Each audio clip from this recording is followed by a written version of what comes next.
and I praise him for the angels, the elders, and all their dedication. See, this truth, it'll cut you, heal you, it'll make or break you. It's a spiritual walk, it's a spiritual ride. Just don't despise the chastisement when you get chastised. You a son, not a bastard, right? You gon' get chastised. It's a spiritual ride, just vibe. Yeah, just vibe. We gon' ride. All praises to the Most High. When I think of your mercy and all that you've done for me, hey, all I can do is stop and praise ya. When I think of your mercy and all that you've done for me, all I can do is stop and praise ya, praise ya, praise ya. Mercy on you, mercy on me. They say the truth has set you free. See, prophecy been fulfilled for real. Now what the deal? We giving praise to the God of Israel, cause it's real out here. People get killed out here. They robbing still out here. It's getting hard out here. The love of many wax cold from what I hear. But we backed by the Most High, so who shall you feel? You gotta be bold and righteous to live. The flesh is seething and wicked. Sin deceiving is vicious. Repentance needed to fix it. His mercy too exquisite to miss it. Just receive the listen. Let's stick to the mission. Believe and receive his blessing. You see, blessings come from above. None of us deserve it. None of us is worthy. But we praise y'all for his mercy. When I think of your mercy and all that you've done for me, hey, all I can do is stop and praise ya. When I think of your mercy and all that you've done for me, all I can do is stop and praise ya, praise ya, praise ya.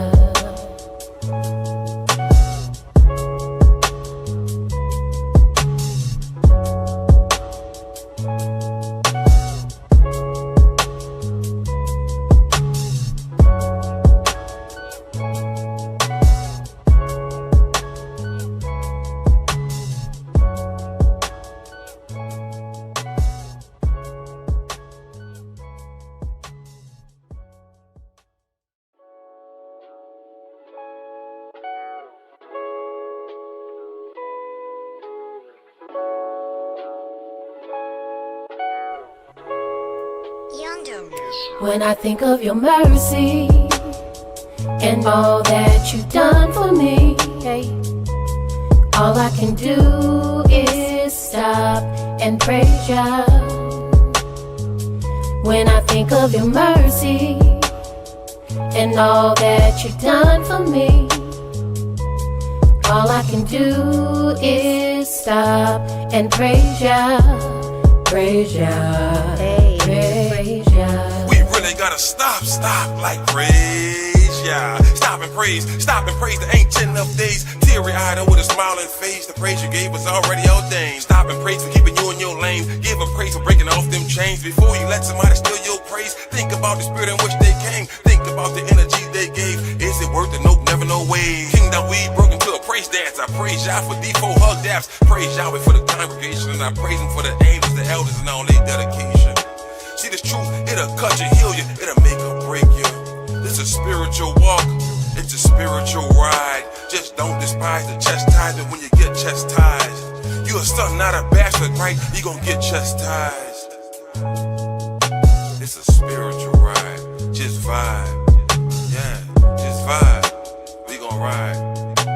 All praises to the Most High. When I think of your mercy and all that you've done for me, hey, all I can do is stop and praise ya. When I think of your mercy and all that you've done for me, all I can do is stop and praise ya, praise ya, praise ya. Mercy on you, mercy on me. They say the truth will set you free. See, prophecy been fulfilled for real. Now what the deal? We giving praise to the God of Yisrael. Cause it's real out here. People get killed out here. They robbing steal out here. It's getting hard out here. The love of many wax cold from what I hear. But we backed by the Most High, so who shall you feel? You gotta be bold and righteous to live. The flesh is seething and wicked. Sin deceiving is vicious. Repentance needed to fix it. His mercy too exquisite to miss it. Just receive the listen. Let's stick to the mission. Believe and receive his blessing. You see, blessings come from above. None of us deserve it. None of us is worthy. But we praise y'all for his mercy. When I think of your mercy and all that you've done for me, hey, all I can do is stop and praise ya.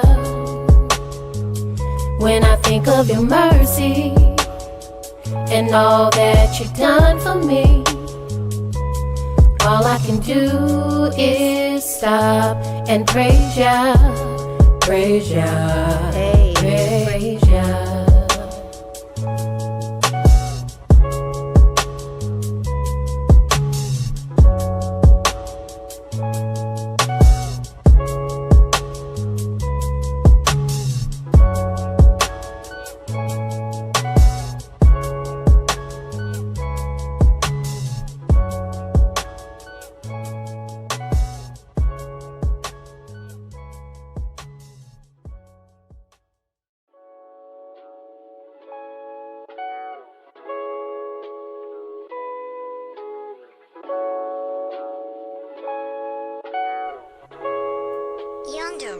When I think of your mercy and all that you've done for me, hey, all I can do is stop and praise ya.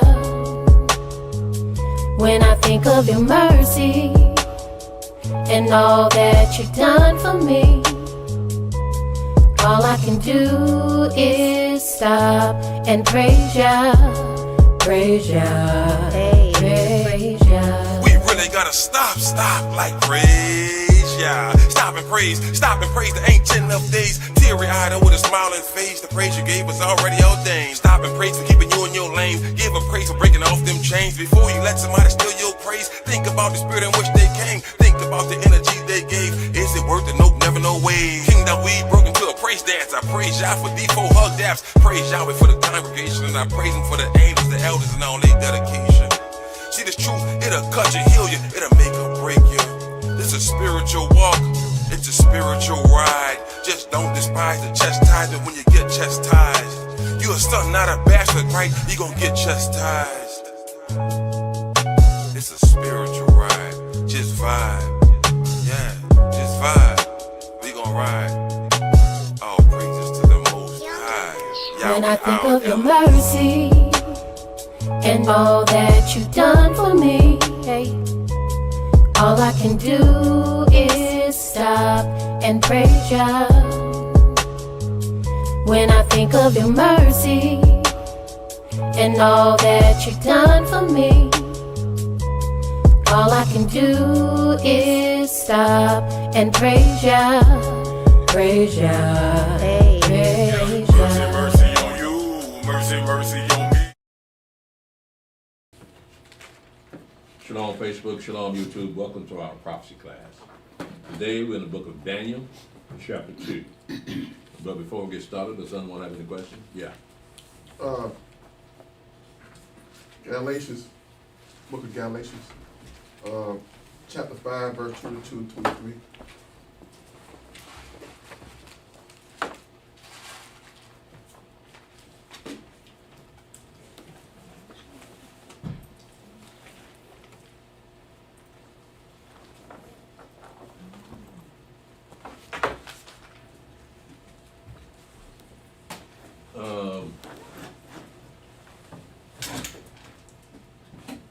It says, but the fruit of the Spirit is love, joy, peace, long-suffering, gentleness, goodness, faith, meekness, temperance. Against such there is no law.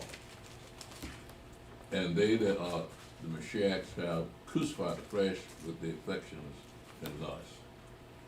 Okay, one of the questions is, that's in life, or does that has anything to do with the holy day?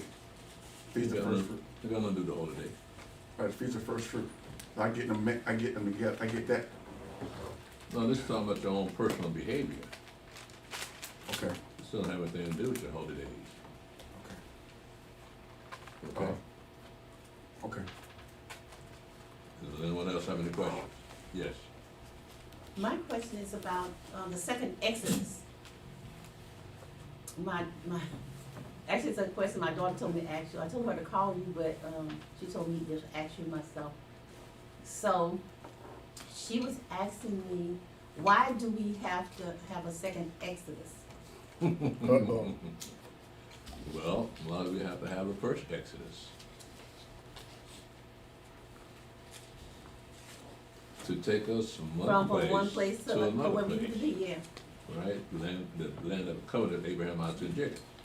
Well, the second Exodus is doing the same thing. Right? We in somebody else's land, just like our fathers in somebody else's land. And so we in somebody else's land, so there has to be a second Exodus in getting us up out of here. Okay, so then she had another question. And I was telling her, I was like, because that's what I told her, that we have to get out of here, so it has to be a second Exodus. Yeah, So we she have was to. like, why can't we leave now? Well, can we leave now? Yeah, why do we have to wait? Why can't we just leave now? Well, we're talking about a timeline here. Okay, now when we talk about the timeline, we have to be in the wilderness 3.5 years. All right, so from the point that you leave here and the time you get to the wilderness, that was going to be important because we all got to be there at the same time. Okay? So, you can leave now or you can wait because it's going to take us a while to get up out of here anyway. So if you leave now, what's the repercussions for leaving now? Well, the thing is, as a group, we be leaving with the angels showing us the way. If you leave now, you will know how to get there.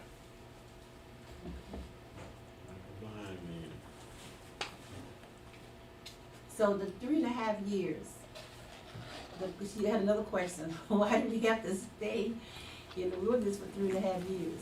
Mm-hmm. And what will we be doing while we're in the, What will we be doing? yeah. So, and when we leave here, we don't go straight to the wilderness. We go to a secret place, right? Well, we don't know the sequence of events, Well, whether the okay. secret place will be in the beginning of the wilderness experience or in the middle or at the end.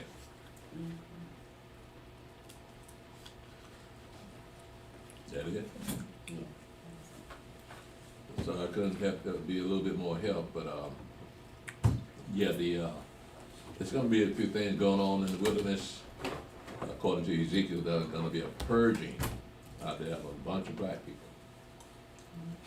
And, but also, on the flip side of that, according to Isaiah, there's gonna be healing out there in the wilderness. Okay? And according to Revelation chapter 12, we're gonna be ministered to for 3.5 years. So as far as food is concerned, we don't have to be concerned about that. Just like our fathers were fed manna in the wilderness, and they always gave them quail to eat, so that that same consideration would be done out there in the wilderness also. Okay? Does anyone else have any questions? Okay, well, let's go ahead and get started. Again, we are in Daniel chapter 2. Verse 1.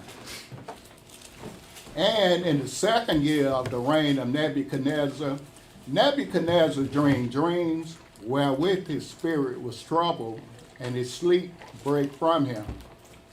Then the king commanded to call the magicians and the astrologers and the sorcerers and the Chaldeans for to show the king his dreams. So they came and stood before the king. This would be what we call the cabinet. Just like the president has a cabinet, the king has his cabinet too. Look at he got in the cabinet. He has magicians and astrologers and sorcerers and Chaldeans.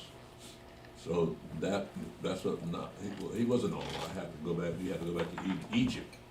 When I followed in Egypt, they had magicians, having not Pharaoh. So they were pretty important to the kings of those times. But Yahweh did not have us doing those things. Go ahead, brother. Read that verse 2 again. Well, what verse 1? Daniel chapter 2, verse 1. And in the second year of the reign of Nebuchadnezzar, Nebuchadnezzar dreamed dreams wherewith his spirit was troubled, and his sleep brake from him. Then the king commanded to call the magicians and the astrologers and the sorcerers and the Chaldeans for to show the king his dreams. So they came and stood before the king. And the king said unto them, I have dreamed a dream, and my spirit was troubled to know the dream. Mm-hmm. Then spake the Chaldeans to the king in Aramaic, O king, live forever. Tell thy servants the dream, and we will show the interpretation. Mm-hmm. The king answered and said to the Chaldeans, the thing is gone from me. If you will not make known unto me the dream with the interpretation thereof, you shall be cut in pieces, and your houses shall be made a dunghill. But if you show the dream and the interpretation thereof, you shall receive of me gifts and rewards and great honor. Therefore show me the dream and the interpretation thereof. They answered again and said, let the king tell his servants the dream, and we will show the interpretation of it. The king answered and said, I know of certainty that you would gain the time, because you see the thing is gone from me. He's been unreasonable. How can he expect them to interpret the dream when he can't even remember the dream himself? So that's the power of a king. A king's power is very fearful. So you don't want to get him mad. Because look how he just, read that next verse, Stephanie. You see what kind of mind he got. Daniel chapter 2, verse 9. But if you will not make known unto me the dream, there is but one decree for you. For you have prepared lying and corrupt words to speak before me till the time be changed. Therefore tell me the dream, and I shall know that you can show me the interpretation thereof. Mm-hmm. The Chaldeans answered before the king and said, there is not a man upon the earth that can show the king's matter. Therefore there is no king, master, nor ruler that acts such things as any magician or astrologer or Chaldean. Mm-hmm. And it is a rare thing that the king required, and there is none other that can show it before the king except the gods, whose dwelling is not with flesh. Mm-hmm. For this cause the king was angry and very furious, and commanded to destroy all the wise men of Babylon. You see what he just did? Because his cabinet couldn't interpret the dream, he wanted to kill all the wise men. But again, that's a powerful king. They got to do what he tell them to do. Go ahead, Stephen. Daniel chapter 2, verse 13. Mm-hmm. And the decree went forth that the wise men should be slain, and they saw Daniel and his fellows to be slain. Get them Jews first. Go ahead. Verse 14. Then Daniel answered with counsel and wisdom to Arioch, the captain of the king's guard, which was gone forth to slay the wise men of Babylon. He answered and said to Arioch, the king's captain, why is the decree so hasty from the king? Then Arioch made the thing known to Daniel. Then Daniel went in and desired of the king that he would give him time, and that he would show the king the interpretation. Mm-hmm. Then Daniel went to his house and made the thing known to Hananiah, Mishael, and Azariah, his companions, that they would desire mercies of the Elohim of heaven concerning this secret, that Daniel and his fellows should not perish with the rest of the wise men of Babylon. Then was the secret revealed unto Daniel in a night vision. Then Daniel blessed the Elohim of heaven. Daniel answered and said, Blessed be the name of Elohim forever and ever, for wisdom and might are his. And he changes the times and the seasons. He removeth kings and setteth up kings. He giveth wisdom unto the wise, and knowledge to them that know understanding. He revealeth the deep and secret things. He knoweth what is in the darkness, and the light dwelleth with him. I thank thee and praise thee, O thou Elohim of my fathers, who have given me wisdom and might, and have made known unto me now what we desired of thee. But thou hast now made known unto us the king matter. Therefore Daniel went in unto Arioch, whom the king had ordained to destroy the wise men of Babylon. He went and said thus unto him, Destroy not the wise men of Babylon, bring me in before the king, and I will show unto the king the interpretation. Then Arioch brought in Daniel before the king in haste, and said thus unto him, I have found a man of the captives of Yehudah, that will make known unto the king the interpretation. How has he found a man that may have walked up on him? Right. That's brown nose right there, bro. Go ahead, man. Elder, question. Verse 17. So is that what he talks about? How he says 2 or 3 were gathered in his name. Back was that in Matthew? I said Matthew. I'll be in the midst. Might be Mark, Mark, Luke. 2 or 3 are gathered in my name. I'll be in the midst of them. When 2 or 3 are gathered in his name, what? What he That said. would I be? 2 or 3 gathered in my Say, name. well, I'll be yeah, in the where midst of 2 them. or 3 are gathered together in my name, there am I in the midst of them. And so that's why he came together with those brothers? No. Okay. No, that was a new thing that came upon the earth with Mashiach. Oh, It was okay. in his name, not Yahweh's name. Go ahead, brother. Daniel chapter 2, verse 26. The king answered and said to Daniel, whose name was Belteshazzar, Art thou able to make known unto me the dream which I have seen, and the interpretation thereof? Daniel answered in the presence of the king and said, The secret which the king hath demanded cannot the wise men, the astrologers, the magicians, the soothsayers show unto the king.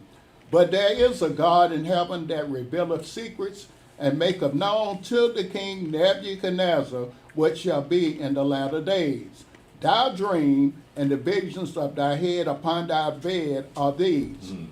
As for thee, O king, thy thoughts came into thy mind upon thy bed, what shall come to pass hereafter, and he that revealeth secrets maketh known to thee what shall come to pass.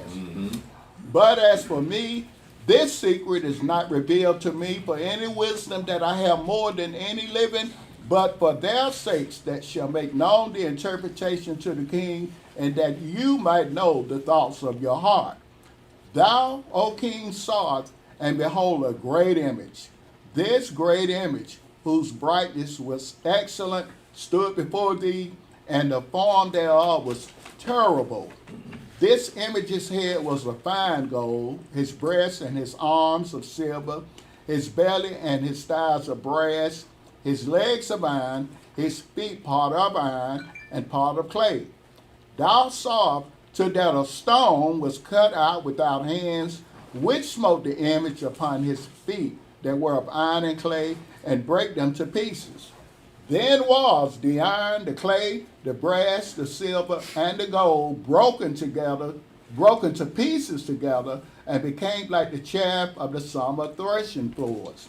And the wind carried them away, that no place was found for them. And the stone that smote the image became a great mountain and filled the whole earth. This is the dream. and we will tell the interpretation thereof before the king. Thou, O king, art a king of kings, for the Elohim of heaven have given thee a kingdom, power, and strength, and glory. And wheresoever the children of men dwell, the beasts of the field, and the fowls of heaven, has he given into thine hand, and have made thee ruler over them all. Thou art this head of gold. Mm-hmm. And after thee shall arise another kingdom inferior to thee, and another third kingdom of brass, which shall bear rule over all the earth. And the fourth kingdom shall be strong as iron. For as much as iron breaketh in pieces, and subdueth all things, and as iron that breaketh all these, shall it break in pieces and bruise. And whereas thou sawest the feet and toes, part of potter's clay and part of iron, the kingdom shall be divided, but there shall be in it of the strength of the iron, for as much as thou sawest the iron mixed with miry clay. Mm-hmm. And as the toes of the feet were part of iron and part of clay, so the kingdom shall be partly strong and partly broken. Mm-hmm. And whereas thou sawest iron mixed with miry clay, they shall mingle themselves with the seed of men, but they shall not cleave one to another, even as iron is not mixed with clay. And in the days of these kings shall the Elohim of heaven set up a kingdom which shall never be destroyed, and the kingdom shall not be left to other people, but it shall break in pieces and consume all these kingdoms, and it shall stand forever. Mm-hmm. For as much as thou sawest that a stone was cut out of the mountain without hands, and that it break in pieces the iron, the brass, the clay, the silver, and the gold, the great Elohim hath made known to the king what shall come to pass hereafter, and the dream is certain, and the interpretation thereof sure. So we have the king is having this dream of a great image. And the image is divided up into different portions of that image. But it's the same dream that Daniel's going to have in chapter 7. We're talking about kingdoms here. In Daniel chapter 7, we call them beasts. However, in the fourth beast, which is the Roman Empire, which eventually became the Catholic Church, that fourth beast, let's look at that fourth kingdom in verse 40. And the fourth kingdom shall be strong as iron, for as much as iron breaketh in pieces and subdueth all things, and as iron breaketh all things, shall they break in pieces and bruise. So that was the brutality of the Roman Empire. In verse 41, and whereas thou sawest the feet and toes, part of potter's clay and part of iron, the kingdom shall be divided, but there shall be in it the strength of the iron, for as much as thou sawest the iron mixed with miry clay. So we're looking at not only the Roman Empire evolving into the Catholic Church, but we also see the Eastern Orthodox Church in these two, in verse 41. It says, and whereas thou sawest the feet and toes, part of potter's clay and part of iron, the kingdom shall be divided. That be Catholic Church and Eastern Orthodox Church. But there shall be in it of the strength of the iron, for as much as thou sawest the iron mixed with miry clay. And as toes of the feet were part iron and part clay, so the kingdom shall be partly strong and partly broken. And whereas thou sawest iron mixed with miry clay, they shall mingle themselves with the seed of men, but they shall not cleave one to another, even as iron is not mixed with miry clay. What that is saying that people will reject the policy, and you come up with the Protestant church. You have something? Yeah, I mean, I was just about to ask that question, but wondering was that, and also the Inquisition was about this same thing, right? What now? The Inquisition. The Inquisition. Inquisition? Yeah. Yeah, that was part of the Catholic tradition. Right. When you said Protestants. Yeah, well, yeah. Catholicism, that was like the part of the Inquisition, right? You had you didn't have just one Inquisition. You had the Spanish Inquisition, Okay. and you had the, I think it was French Inquisition. I might be wrong as far as French, but there were two Inquisitions. Mm, And so all the Inquisition was to force people to become Catholics, go through the Inquisition. yeah. So which Inquisition you talking about? I was talking about the Spanish one. Okay. Yeah, the big one with Elizabeth and with Louis of Spain. Spain, yeah. Yeah. How you know how it broke Spain economy, trying to force Catholicism on the Protestant nation. Yeah, you know, that, actually, they try to force it all around the world. It's Yeah. especially strong in Africa. Mhm. They have a lot of Catholic schools in Africa. I imagine because the Catholic Church funds a lot of things in Africa, so they owe their allegiance to the Catholic Church. But we saw a video one time of a bunch of school children. I don't know if y'all seen this or not. But these Catholic school children were singing praises to Yahweh. Hmm. Catholics. Yeah. I Yeah, remember that you saw video. that? Mm-hmm. They're singing praises. You saw that? I still watch it. Yeah, I keep my, I got an asterisk by it to keep it. It kind of sends a chill down your spine to see They can these are sing good too. Hamites. I'm wondering. I mean, in Africa, who else could they be? They sound good though. Hey, I'm not arguing that. I'm just saying, even right now, the Catholic Church says you can't sing Yahweh's name in a song. But they doing it down in Africa. Now, that's what I didn't know when you said they was Catholic. Yeah, I did not know that. Yeah, but the uniform kind of gave them away. Okay. I'm dressed the same. Matter of fact, they're saying, are they Hamites or are they Judites? I'm thinking that they're Hamites. Yeah. And just because they're Hamites don't mean they can't worship Yahweh. Yeah, I know, but normally, you know, like most nations, they know who the God of Israel is, but they still call on their own God. I'm just saying, especially since, you know, Jake is spread all over them among them, Hammonite. Yeah, I know, but you can't take it away from the fact that they were singing praises to Yahweh. Oh, But they looked like they were Hamite. And more likely they were, Yeah. you know. I can't tell you what more than that. Yeah. Because it didn't tell you whether they were Hamites or not. Well, you just assume because it's in Africa, they must be African people. Yeah. Yeah. Daniel, chapter. Let me see if I make sure I cover this right quick. Again, we're talking about toes, the iron trying to mix with mire clay. That would be the rejection of Catholicism. And so the iron was the remnant of the Roman Empire because they crushed in pieces people. And so it moves us up to the day time that we're living in.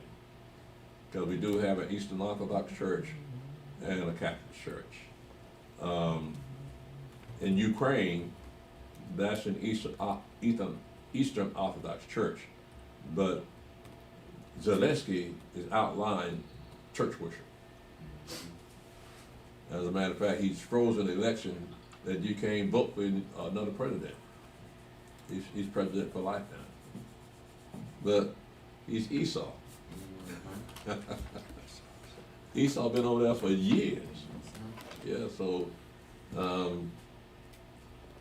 they allowed Esau to cancel their worship service. As a matter of fact, he had some of the priests arrested. But again, that's the Eastern Orthodox Church over there in Russia. And I think that's what Putin claims to be, Eastern Orthodox. Okay. Yeah, he does. Yeah, Eastern and so now I find it interesting that Putin can find pictures of the disciples with their faces black, but you never hear from the Catholic Church. Right. Yeah, but Putin, he does. Yeah, he has. So I Got believe pictures it's a of it. concerted effort begun by the Catholic Church to hide what the children of Israel, the disciples actually look like. Yeah. So now it's coming out, and people started talking about that because all the pictures are pictures of black men. Yeah. So I'm good with that, Brother Shaq. Daniel chapter 2, verse 46.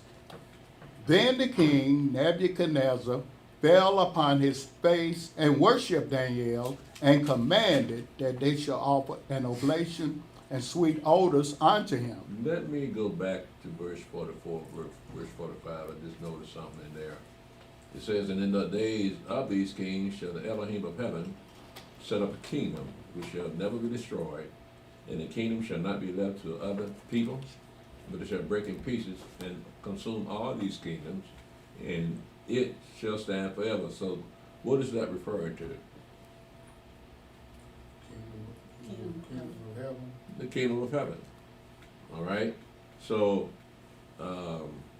it gets so clear, clarified as we continue to read the prophecy, especially with the Mashiach's prophet and then John the Revelator. But it's really talking about the Mashiach's kingdom that's going to be set up on this earth.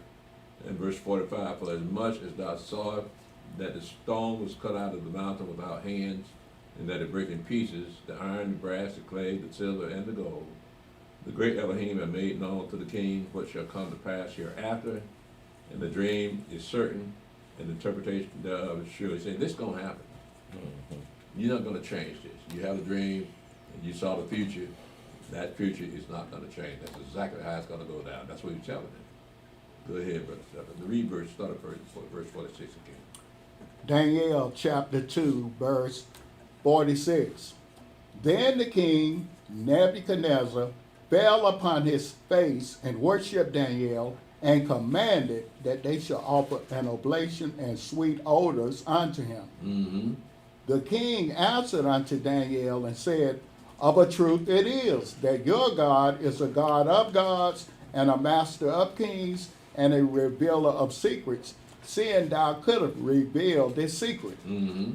Then the king made Daniel a great man and gave him many great gifts and made him ruler over the whole province of Babylon and chief of the governors over all the wise men of Babylon.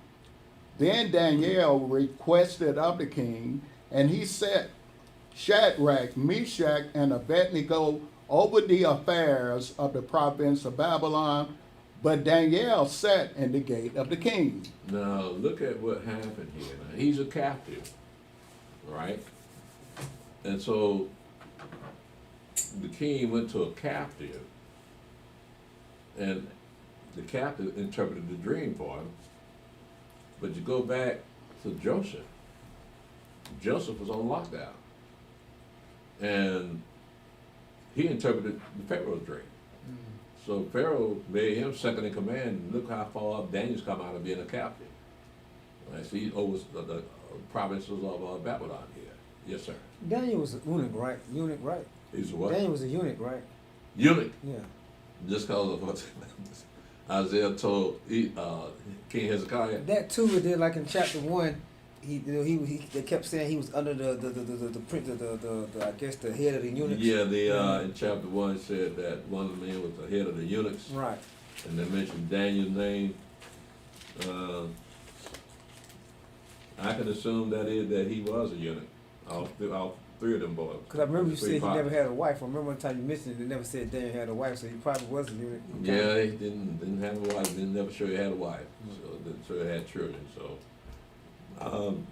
when you look at when you read books like Esther, you see how much power the eunuchs had. I mean, they had a lot of respect from the king and everyone else because they could trust the eunuchs around the women, and they had even eunuch military men because they were always faithful.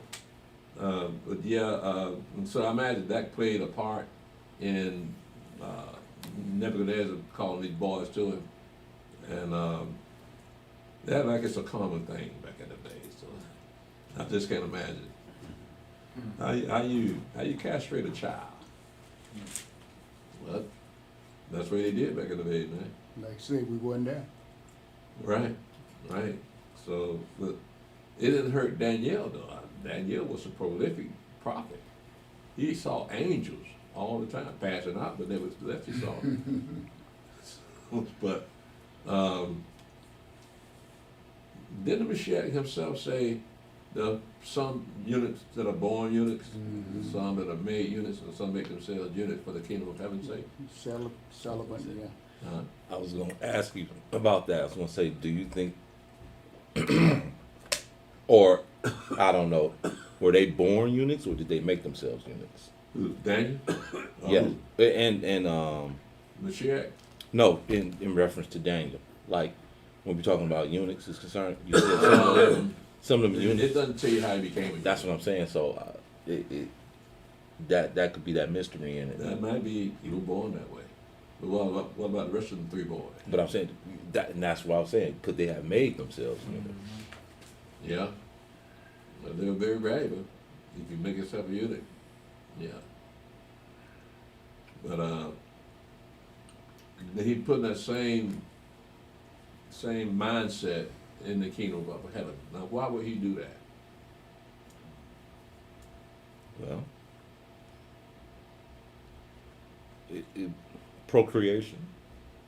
I mean, we still be able to procreate in that.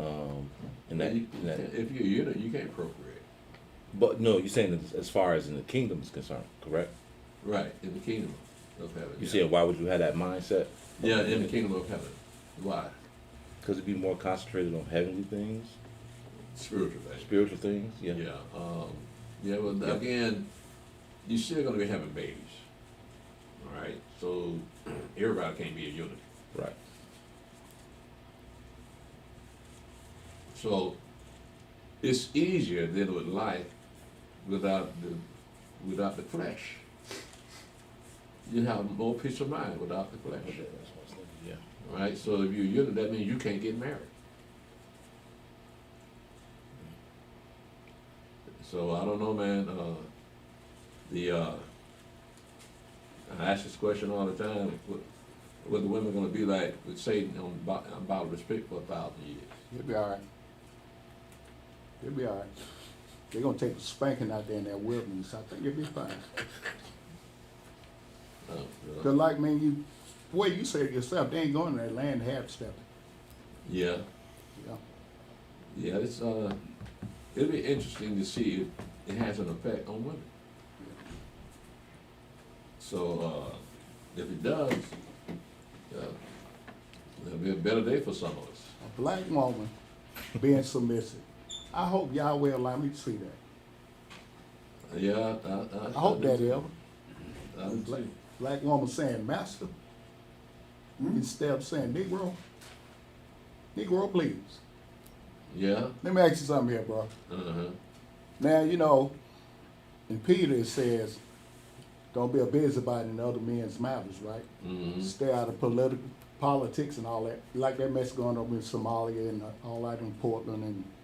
But you know what? Every time we went in captivity under those 4 empires that Yahweh brought upon us, we always fell in favor with the rulers and the politicians, so to speak, of those kingdoms. Mm-hmm. I guess it's Esther, right? The king, you know, Ahasuerus, he really liked her. He was a king. And that led to the saving of our people that was in that area, right? Mm-hmm. But that's funny how Yahweh does stuff. And even over here, we had, you know, king and all the rest of them people. They got involved with the system. But what say you about that? Well, the whole Bible is pro-Israel Bible, Right.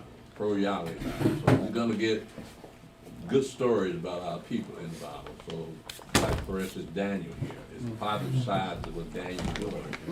So he's got that role as a hero to the enemy. So it's a lot of positive things. For instance, also you look at, I think in 2 Kings chapter 1, where the king sent his men to go find, to talk to, go to the Bible and inquire of him, will he recover from his illness? And they were going to call on the god of the Philistines called Beelzebub. And you know what they call Beelzebub, what that means to the Jews. Lord of the Flies. And while the flies accumulate, Dung pile. Right. So that's what. See, they slick. Our father was slick. They're called their God. Theirs was a pile of crap. I also noticed that in the book of Exodus, they never give the name of the Pharaoh. Mhm. So again, it's more of a pushing Israel and not the other nations. I got you. Even though we were in captivity to some of them, like for instance Nebuchadnezzar, they got his name. But the Pharaoh that Moshe dealt with, you never knew who the Pharaoh was. But we always, Yahweh always had a remnant person that fell in favor with the people that had us in captivity. Even these presidents, you know, they had, some of them had these little bed wenches and they had servants. And they found favor with these people. That's Yeah. funny how Yahweh had that thing set up. Look at what kind of people we are. So if you look at certain groups of our people are very amenable to friendship. Like for instance, Daniel's going to gain favor under Nebuchadnezzar because he carried himself correctly. Right. So and look at David when he was young, before he became king of Israel. He went in and out before Saul carried himself correctly, found favor with the people. Yeah. So we got that spirit that je ne sais quoi. Je ne sais quoi. I figured you was gonna say that. You had these governors like Lester Maddox and eldest governor George Wallace, all them folks. They had some Negroes that actually they thought a lot of. Yeah, no. But on the outside, it was pushing that segregation. They got to play the role, man. Yeah. Black folks didn't have no power back in the day, so they had to please the audience. Did you have something, man? Yeah, I was gonna ask a question. Seeing that when you was talking about with Shalom, but seeing as you were talking about how y'all wouldn't allow certain names to be in of different people, does that fit into what the prophet Isaiah said? Here a little and there a little. Does that fit into that concept? They don't have anything to do with each other. The fact that they wouldn't name the Pharaoh, and certain other things, insults to other people. If you remember in Isaiah, he said, I'm going to speak to these people stammering lips in another tongue. Then he said, here a little and there a little. Right? Well, what he's referring to, you just can't sit down and read the Bible from cover to cover and understand what it's saying. Right? Yahweh got to give you that a little bit at a time. Here a little and there a little. Line upon line, precept upon precept. Right. I guess what I was speaking to is that you have to do historical research with this book, even in the history, because like you can do research and kind of timeline and say who those pharaohs might have been. But if y'all would allow it to be in there, I can see how problematic that would have been, because now people will try to claim our book and say speak more about these people, but like you were saying, it's centered on our people because it's our book. Yeah, I can understand that because see, I can see that. White Christian already claimed this to be their book. Yeah. Right. So that research reinforces what you learn line by line, precept upon precept. That research, so it makes it more solid what you read in here. So now you can relate it to something outside of religion. Okay, that it? Yes, sir. Okay. Go ahead, bro. What about propaganda, Elder? What about it? The propaganda that, the upper echelons of religion support Israel with, bless Israel, who blesses Israel, Yeah, that's one of the scams that the Edomites are playing on America, making them think that those are Jews, or the children of Israel. So they send all their money over there, billions of dollars in money and in military equipment, and shoring up their economy. But that shows you that the Gentiles are not a very bright people. You're right. They're being taken advantage of by those people, because those people not only hate the Gentile, but they let them know that they know that the Christians don't read the Bible. They don't read the prophecy. All they read is Paul. But they can't put it all together because they're not Yahweh's people. And they can't relate to everybody in the Bible, even though they painted everybody in the Bible white. They still can't relate to what the Bible is saying. They don't know, like we reading here in Daniel. They can't relate to Daniel. Right. They try to. I know one time I had a Bible study, brother had wrote a book about Daniel's vision. And he was all over the place. And I ain't seen him since, but I doubt the book made too many sales. Right. Yeah. But nevertheless, this brother did that, but this means, I mean, white folks know this. All right? They even reading books about it, because I got a book at home now that points to the Pope as that beast that we read in Revelation 13, that false prophet. Well, a Gentile wrote that. He broke that whole Daniel vision down. I said, that's not bad, not bad. But, so it means that he been reading the Bible. He knows what the Bible says. So he equating what he reading with what Daniel and the Pope and what's supposed to be happening in the book of Revelation. And it's pretty on point. But that was many years ago, though. I still got the book. And that's why I know some of the Catholic doctrine, that part of that doctrine said the Pope is the God of this world. A vicar of God. Now that's in that little book. I forgot the name of it, nevertheless. That was actually written during the time of certain popes. So they revere that Pope as if he's God himself. The Pope's word, they say, is infallible.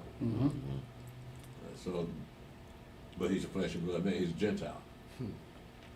So if he's God, who's he the God of?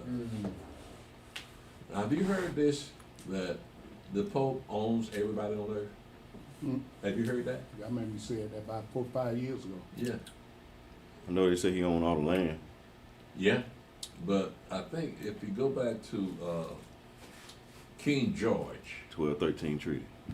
That's what's in there about the land. I can't remember if it said the people, but all the land of the world, they gave that to him. All of them kingdoms. Yeah, he gave him, the Pope gave him all the land, but he also, Pope is responsible for everybody on earth. That's why you must go through the Pope if you want to go to heaven. God, dog. What's the matter? No. Oh. Yeah, I'm just saying, you gotta deal with the Pope to go to heaven. I was just, Yeah, well, You guys have kissed the ring. Rulers around the world has to kiss the ring too, don't they? yeah. Yeah, if you want the Pope to be on your side, legitimize your kingship, you gotta come and kiss his ring. let me ask you something. What did, say that again about King George? I think it was a 1213 treaty. 1213 what? Treaty. Oh, It's 12th century. Now, we're gonna start this in Daniel chapter 7, because between what we just read here, we're trying to keep it in the prophetic phase of class. And the thing between chapter 2 and chapter 6 is not prophetic, it's just telling the things that Daniel and the 3 Hebrew boys went through. So again, keep it on the prophetic side, so we're gonna start this in Daniel chapter 7. And remember what we read in Daniel chapter 2. Nebuchadnezzar's dream, he had saw a great figure. And so we broke it down what that figure represented the Babylonian Empire, the Medo-Persian Empire, the Greek Empire, and the Roman Empire. All right? So we're going to have the same dream, same vision right here in Daniel chapter 7, Brother Stephen. How can you be born a eunuch? I don't know. Well, that's. I mean, that's some type of deformity. mm-hmm. That's just like you be born a hermaphrodite. So how's that possible? But that's But rare. it's a reality. It's a reality, but it's still rare. How you It's still a what? Unless soon as I say it's still rare, but for a male, all right, what they snipping him as soon as he come out the womb or what? Well, when you're born a eunuch, you don't have anything come out you. Yeah, right. Yeah, so I haven't never seen one before or even heard of one being born like that, but that's what the Mashiach said. Right. Some people are born eunuchs. Yeah, well, that's just like you got some that are born with both of the. I imagine if you Google that, you might find out. How do they urinate? Yeah, right, Damn. right. So I can't answer that. I have to Google it myself. Not that it's gonna make my day to find out, but nevertheless. Don't really want to know that much about it. Oh, so that's how you do it, okay? Go ahead, man. Daniel chapter 7, verse 1. In the first year of Belshazzar, king of Babylon, Daniel had a dream and visions of his head upon his bed. Then he wrote the dream and told the sum of the matters. Daniel spake and said, I saw in my vision by night, and behold, the four winds of the heavens strove upon the great sea. Now notice how this is written. Look at verse 1. In the first year of Belshazzar, king of Babylon, Daniel had a dream and visions of his head upon his bed. Then he wrote the dream and told the sum of the matters. Now he's talking about himself in the third person.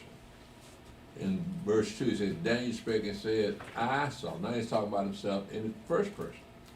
So I find it interesting the way these prophets write their prophecies, in that Isaiah, Jeremiah, it speaks their name clearly, but he's speaking it in the second person or the third person. Nobody normally writes like that. It's, I did this, I said that, or something like that. Talking about yourself personally. But the prophecy makes sure that it's like somebody standing outside the prophet talking about the prophet themselves and what they saw. I found that interesting. Interesting way of writing. Let's start at verse 1 again, brother. Daniel chapter 7, verse 1. In the first year of Belshazzar, king of Babylon, Daniel had a dream and visions of his head upon his bed. Then he wrote the dream and told the sum of the matters. Daniel spake and said, I saw in my vision by night, and behold, the four winds of the heavens strove upon the great sea. And four great beasts came up from the sea, diverse one from another. The first was like a lion and had eagle's wings. I beheld till the wings thereof were plucked, and it was lifted up from the earth and made stand upon the feet as a man, and a man's heart was given to it. Now, what kind of beast was this? What does this beast represent? This first beast here. Babylon. Babylon. Yeah. Go ahead, brother. Elder, I was thinking about what you said about Daniel speaking in 7 and 2, how he spoke in the first person in 2, right? Could it be these prophets had some type of, like when people say out-of-body experiences, that maybe he was out of his body and seen something and was able, because you hear about these out-of-body experiences these people have, and I don't know how to you determine that. attribute that to that, but then all the prophets wrote like that, though. That's what I'm all saying. of them have out-of-body Could they experience. have that power No, it's to just be in and out of time? It's just a style of writing. Just style, right? Okay. Yeah, that's all. Okay. Go ahead, brother. Now again, remember Nebuchadnezzar's vision, his dream, right? So we got here the vision of Daniel. It said the first beast was like a lion and had eagle's wings. I beheld till the wings thereof were plucked, and it was lifted up from the earth and made stand upon the feet as a man, and a man's heart was given to it. And Nebuchadnezzar's dream, he was that head of gold. So we have a corresponding vision here of what Nebuchadnezzar's dream and what Daniel saw, right? So Daniel saw beasts, right? And then all Nebuchadnezzar saw was a man, a figure. So he's referring to these empires as beasts. And the Talmud, they refer to the Gentiles as beasts. They must have learned something from our fathers. Yeah, go ahead, Stan. Daniel chapter 7, verse 5. Mm-hmm. And behold, another beast, a second, like to a bear, and it raised up itself on one side, and it had 3 ribs in the mouth of it, between the teeth of it. And they said thus unto it, Arise, devour much flesh. Now, what's this second beast here? Medo-Persian. Medo-Persian. Medo-Persian Empire, right? So, what are they called today? Russia.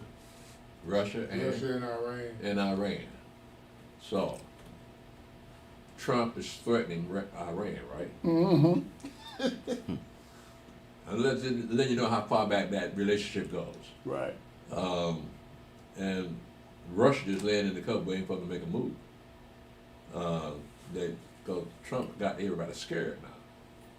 They don't know what he's going to do next. Playing bully ball. Yeah. So they've been together since this long, right? So what it is this is the Medo-Persian Empire, and it followed the Babylonian Empire. So you've got a sequence of empires coming upon the earth, and this is what Daniel's seeing. So we see that after the Babylonian Empire, we go back up here in Daniel chapter 5 and Daniel chapter 6, you see where the Medo-Persian Empire comes on the scene and takes over the Babylonian Empire. Go ahead, Brother Stephen. Daniel chapter 7, verse 6. After this I beheld, and lo, another, like a leopard, which had upon the back of it 4 wings of a fowl. The beast had also 4 heads, and dominion was given to it. A leopard is very fast, right? And so when he refers to that leopard, he's talking about the speed that the Greek Empire came and conquered the world. Conquered it very fast. So in those 4 wings, they became those 4 wings of the 4 generals that the kingdom was divided up when Alexander the Great died. And notice also in verse 5, we talk that second beast was a bear. The Russians are seen as the symbol of a bear. So it makes it even easier to relate that's a Medo-Persian Empire. So we got the Greek Empire here that comes right after the Medo-Persian Empire. You got in Daniel chapter 10, we got Daniel talking to the angels, and the angel telling Daniel that he withstood the king of Persia for, I think, about 10 or 20 days, and until Michael showed up and helped him withstand him. So it's a process of kingdoms taking over from other kingdoms, and one of them resisting it, right? So this is not a war of flesh and blood. These are spiritual war. These are angels fighting each other. That's why he had and Michael in on the fight against the kings of Persia, because they didn't want to give up the kingdom. And so eventually the Greek came in and they took over eventually. But nevertheless, they're in charge. They're in part of the warfare that man fights among themselves. Go ahead, man. Elder Priest, I was looking at this yesterday. You're probably familiar with it, but in reference to the Greek Empire in the book of Josephus, he talked about how a Hebrew priest told Alexander the Great that he was going to be, I don't remember if it was a dream or not, but it was a Hebrew priest that told him that he was going to be the next ruler. Basically, insinuating that's why he went and also conquered the way he did. But Josephus, it's recorded in the Antiquities of the Jews. I don't know if this is the same thing. I heard a similar story where the priest came up to Alexander the Great and showed him in the scriptures, in the prophecy. It was something similar. Like I said, I know it's in there. I was looking at it, I think, the other day, but I can't remember exactly how it goes, but it's in there. A situation where he showed him he was going to be the next ruler. It might have been the script, so you might be right on that, but it's definitely in there. Yeah, did you see it too? I've heard that and seen it written where they were talking about the priest showed him out actually the book of Daniel that right. he was finna do what he was gonna do. Right, that's what I heard. Yeah, that they showed that this year. Yeah. Right, so I think Alexander the Great didn't give the Jews too much trouble, but the people that came after him, they didn't want to give the Jews too much trouble. They tried to Hellenize the Jews. I think it was Antiochus Epiphanes, the fourth. Didn't want them circumcised of their children, they wanted them reading the Torah, and were trying to Hellenize them into wrestling each other naked. Walking around there. Yeah, so that was the indoctrination of our fathers. And actually, that's after they came out of the Greek Empire, that's when they started practicing Judaism. And now everybody, and that's the good thing with us, because we don't know what Judaism is, so Yahweh giving us a pure word here. So we don't have to be concerned about any extras that our father got into. But again, they have been Hellenized. And they try to mingle that Hellenization with the law, and they came up with Judaism. And the priesthood, it was up for sale under that. Yeah, under Antiochus Epiphanes, yeah. Yeah. Yeah. That's deep, bro. Well, the thing is, empires appoint people, certain people to be priests. Right? So you look at Antiochus Epiphanes accepting money for a person to be priest. Now, you know, we got two lines of Aaron. Like Eleazar and Ithamar. Eleazar being the firstborn, all the priesthood would come through his line. So Ithamar, even though he's a priest, he's not in the line of the high priest. But when the Roman Empire came on the scene, y'all remember what the priest said, that the empire put them in their place. And so they were fearful of the Mashiach taking more people than him. But they were appointed that it didn't go about what the law says. The Roman Empire put those priests, Ananias and Caiaphas. Yeah. The Roman Empire put them in place. Right. Menelaus, he was in there too, right? Yeah. So they may not have been of the Aaronic priesthood. That's my point. They were just people that the Roman Empire appointed. Same thing with Antiochus Epiphanes. And so how can you be sure that that is of the Aaronic priesthood? Right. Caiaphas and Ananias. Go ahead. Yeah, even in our time, and in modern time, Ed always said John F. Kennedy was he the one that got appointed king to build that civil rights thing. That was. Oh, really? Yeah. And I know one thing the media had a lot to do with it, because a guy, me and him didn't agree on nothing, but he said one thing. He said the media picks our leaders. He was right on that. And they haven't changed. Yeah. They tell us what's good for us and what's not good Right. for us. Yeah. Yeah, But that's what the elder said. Now, I never read that or saw that in the documentary, but he said that big mouth Negro down there in the South with that doctorate, that's the one I wanted to build that movement. That's what he used to say. There's a documentary coming out about King that showed that he wasn't the kind of Christian that people thought he was. Right? And so he was more of a Marxist.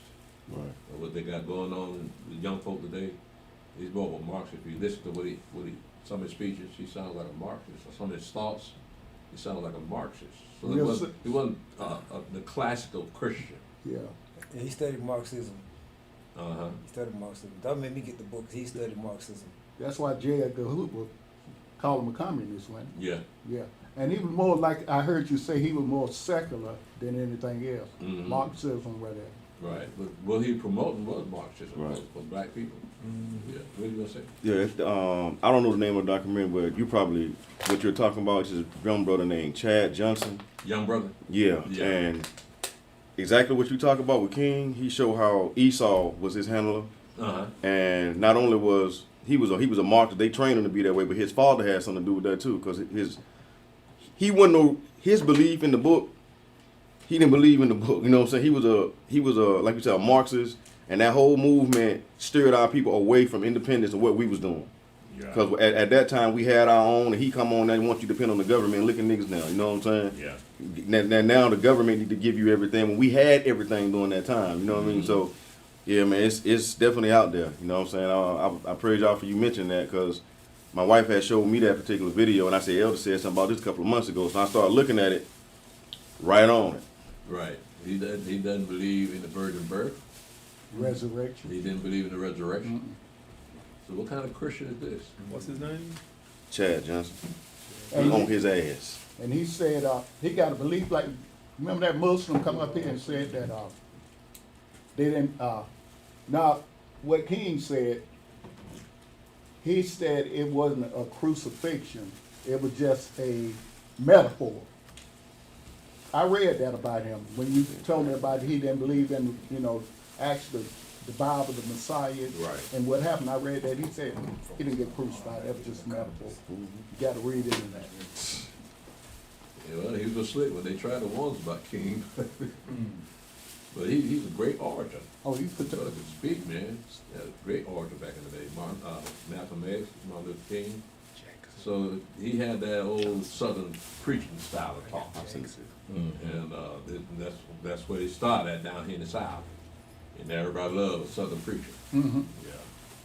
Go ahead, brother. Daniel chapter 7, verse 7. Mm-hmm.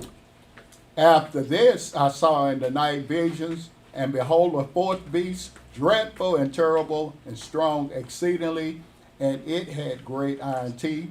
It devoured and brake in pieces, and stamped the residue with the feet of it, and it was diverse from all the beasts that were before it, and it had 10 horns. So again, we're looking at the same vision that Nebuchadnezzar had when he described the legs and the toes and the iron, the toes and the feet of that figure that he saw. This is the same thing that Daniel said, but in a different form. He said, and thus I saw, and this after this I saw in the night visions, and behold, a fourth beast, dreadful and terrible and strong exceedingly, and it had great iron teeth. It devoured and brake in pieces, and stamped the residue with the feet of it. It was diverse from all the beasts that were before it, and it had 10 horns. Now, what do those 10 horns represent? Kingdom. The 10 kingdoms of the earth. The what now? 10 kingdoms of the earth. The 10 kings of the earth? Yeah. Nah, let me see here. I think I got them down here somewhere. You right? Let me see here.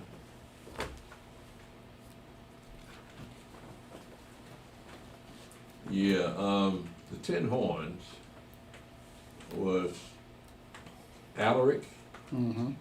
Odoacer, Theodoric, Justinian, Charlemagne, Otto the Great, Napoleon, Mussolini, or Hitler. Right, so that would be the 10 horns that he saw, right? Now, let's go ahead, Brother Stephen. Daniel chapter 7, verse 8. I considered the horns, and behold, there came up among them another little horn, before whom there were 3 of the first horns plucked up by the roots. And behold, in this horn were eyes like the eyes of man, and a mouth speaking great things. Now, we know that this little horn, who's this little horn? That's a pope, right? So out of those horns that came this little horn, but he plucked up 3 of the horns that we saw. Yes, sir. Are these horns is where they get the concept of the 10 toes that's in Nebuchadnezzar's dream? But it doesn't mention no toes, just mention feet. But is this where they get the number of toes and the number of horns? Right, that's where they get the concept of the toes, the 10 toes? What we have here is mingling of religions between the Catholic Church and the Protestant Church. So they don't mingle, so they couldn't stick together. But the Catholic Church is still as powerful as the Roman Empire. So you got that the iron in those souls. That they got that power. Now these 10 horns here, these are historic. Mm-hmm. I remember when Elder Yaakov was teaching this, he said that it was Pope Saint Leo, was it? Huh? Did he say Pope Saint Leo? Yeah, Pope Leo. And Justine? No. Justine one of the 10 heads, 10 horns. Okay, yeah. Now he said Pope Leo plucked up those 3 horns. Right. Yeah. Now, but he disregarded the timeline because the 3 horns that he plucked up were the Purites, the Vandals, and the Ostrogoths that had invaded the Roman Empire. Right. Right? So that one, you had more than one Pope Leo. So we're looking at the papacy then, plugging up those horns because it occurred over time. So these were invaders into the Roman Empire. And so under the popes, the little pope, that little horn, over time, got rid of those 3 horns. Because again, the way it's written, it looked like it did it at one time. No, this took a little while because they followed each other inside the Roman Empire. Okay? So this would be, again, the papacy. I got down here Justinian, 533 to 538 AD. So I imagine one of the, Justinian was a pope. He was A king and a pope? I know he was I think he was the 4th horn. I think Justinian came after them. The Huruli, the Ostrogoths, and the Vandals. You're right, it was an intersection on that eastern, not that Constantinople side, but on that other side. After the 3 horns, you got Justinian. Uh-huh. Yeah, I Then had that too. Charlemagne, right? Yeah, then Charlemagne, then Otto the Great, Napoleon. Yeah, Charles V. Yeah, Mussolini or Hitler. Yeah, nine. Them last two. Because Hitler was trying to bring about that Fourth Reich. Right? Well, that had to do something with the kings of Europe. The Fourth Reich. Because you look at the First Reich, the Second and Third Reich, I'm trying to remember what they represented. World rulership or something like that. I never understood the Reichs, but I know Germany had the last one. But I know Mussolini called his empire the the New Rome or something. Because when you look at what him and Hitler was doing, but Mussolini actually had Rome in what he was trying to do. Hitler didn't, but you know. Yeah, I think you may be right. It has something to do with the Roman Empire. Yeah. But you're right about the Reich because that's what the Germans wanted, the whole world. They had a map of how the Reich was going to, the Fourth Reich. They had a map of every dispensation of where they was going to go to all 4 corners of the earth, how they was going to conquer it. Yeah, so that goes hand in hand with the 10 horns that that Daniel saw, coming up to the Hitler and the Fourth Reich, the 4th time that the Gentile ruled the earth and German ruled the earth. This is the 4th time they're doing that. So And that right thing, they wanted to rule for 1,000 years. yes, Mm-hmm. yeah. All these men, they wanted to revive the Roman Empire, right? Yeah. Hey, let me ask you a question, because with Hitler and Mussolini being so close and successive, I can see how you can kind of group them together in a sense, because you're talking about Mussolini, early 1920s to early 1930s, and Hitler, he took over, but they're very, very close. That's something different. Like them other kings, they were some time apart. Yeah. Them other rulers, but these two was like right there at each other, Yeah. working in succession, and Literally. Hitler, definitely was more vast than actually Mussolini. So Mussolini was an example, was a sample pack. Hitler take it to the next level.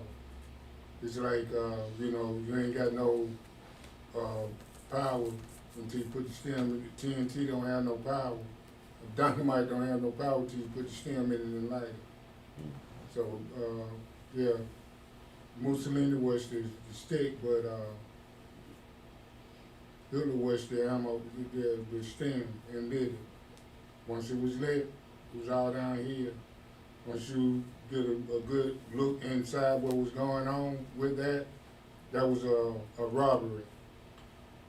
World War II, through the Nazis, that was a robbery. Europe, Eastern Europe, they're like a takeover. Mm-hmm. Yeah, it wasn't really like a supposed war.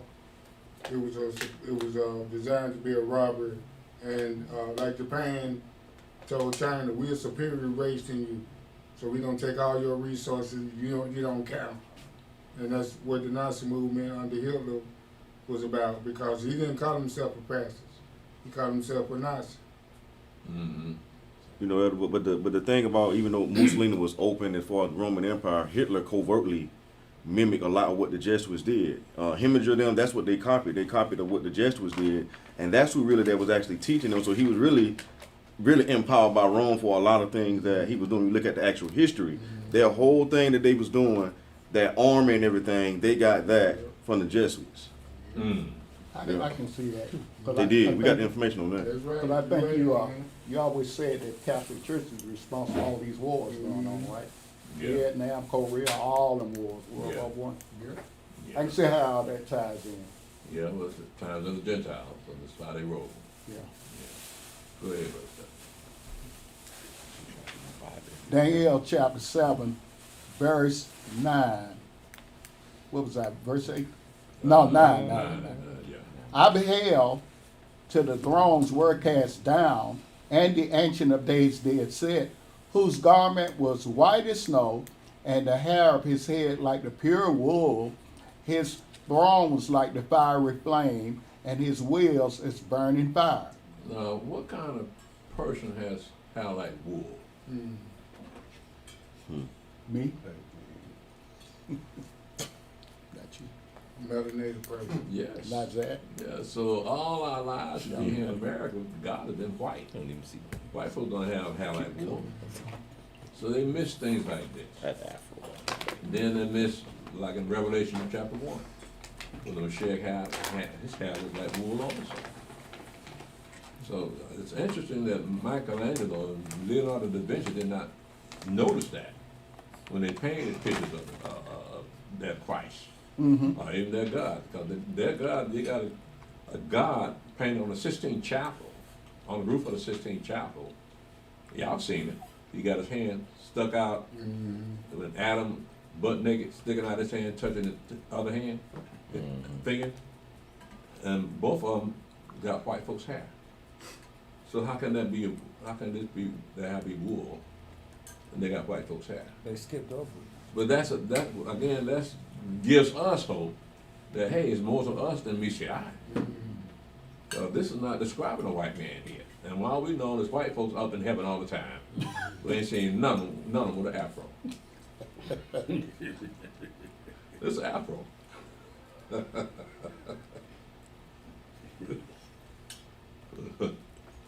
Hey, leave the brother alone, man. Shane. Leave him alone, man. Nah, I was just thinking about that, man. So you talking about Afro up in heaven? They got Afros up in heaven. Yeah. He not going. Zach ain't going, and he ain't going. They got, all them got curly hair. They ain't going. They won't be there. Well, But they're gonna if be they, shares today. if they got afros in heaven, y'all not gonna make it, bro. Y'all ain't gonna be there, man. Y'all, I'm sorry. That's almost like a deformity. They might get on the outskirts. The outskirts, him city building out Yeah, there. yeah. Put on the brain clouds. Think about I had an afro in high school. Go ahead, Steph. Daniel chapter 7, verse 10. A fiery stream issued and came forth from before him. Thousands ministered unto him, and 10,000 times 10,000 stood before him. The judgment was set, and the books were opened. I beheld then because of the voice of the great words which the horn spake. I beheld even till the beast was slain, and his body destroyed and given to the burning flame. As concerning the rest of the beasts, they had their dominion taken away, yet their lives were prolonged for a season and time. Now, again, what we have here is the same thing that John the Revelator saw in chapter 4 of the book of Revelations, because he saw one sitting on the throne. Then you go to chapter 5 of Revelation, you see that he was sitting on the throne, had a roll of seven rolls, scrolls, I think that's what it was. 7 seals. So we're looking at the same thing, Ancient of Days, and the figure that John the Revelator saw in chapter 4 and chapter 5, they're the same thing. All right. The only difference is we have a physical description of a man, of a person sitting on the throne that had hair like wool. Go ahead, Brother Stephen. Daniel chapter 7, verse 13. I saw in the night visions, and behold, one like the Son of Man came with the clouds of heaven, and came to the Ancient of Days, and they brought him near before him. So the same scenario you get in chapter 5 of Revelation. We're talking about the seven seals that nobody could open up, and so the Lamb slain from the foundation of the world, the Lion of the tribe of Judah came to open up the seven seals. So this the same scenario here, just not as detailed as it is in the book of Revelation, because it says, I saw in the night visions, and behold, one like the Son of Man. The Mashiach always called himself the Son of Man. Came with the clouds of heaven, and came to the Ancient of Days, and they brought him near before him. Go ahead, Brother Stephen. Daniel chapter 7, verse 14. And there was given him dominion and glory and a kingdom, that all people, nations, and languages should serve him. His dominion is an everlasting dominion which shall not pass away, and his kingdom that which shall not be destroyed. Now, we know that Yahweh is all omnipotent. I mean, he controls everything. But it looks like he's given dominion to someone else. Now, this is up in Daniel. Right? Daniel is one of those prophets that Yahweh loved. And Yahweh telling him that's going to be another person that's going to have dominion over his creation. And so we know that that was fulfilled, not fulfilled, but it made manifest in the Mashiach himself. Now he's going to be king over all the world. Everybody got to serve him. So we got in the prophecy that the children of Israel are going to set up the kingdom, and all the nations are going to serve the children of Israel. In other words, the covenant that Yahweh made with our fathers, that will be a kingdom of priests, a royal kingdom of priests, and a royal priesthood. Yeah, that means that the nations got to serve you too. If they don't serve you, Yahweh's going to get them. Yeah. You know, that's some of the hope that our people don't see. Yeah, I know. I know I done heard you say it 1,000 times. I even heard Elder Yaakov say it 1,000 times. And, you know, the more you move around, the more you move about, the more you begin to see the vision become a reality. Yeah. The idea become a reality and vision, plain sight. Like you said, we seeing the destruction of America happen in real time. Yeah. It's just, you're seeing the ideology of Judah, Lawless J, that don't want, you know, they just can't accept power. Yeah. You know. Yeah. That's just because they've been in power so long, the Gentiles. They just can't imagine having to serve someone else, someone of a different nation, serve a people that used to be their slaves. Wow. That's an ego buster right there. That means you gotta lower your ambition, you gotta lower your status. You can't have all that pride and arrogance in you around us. So what we're gonna do is show people how they're supposed to carry themselves. If you make it into the kingdom, right? There's a reason why you're there in the kingdom.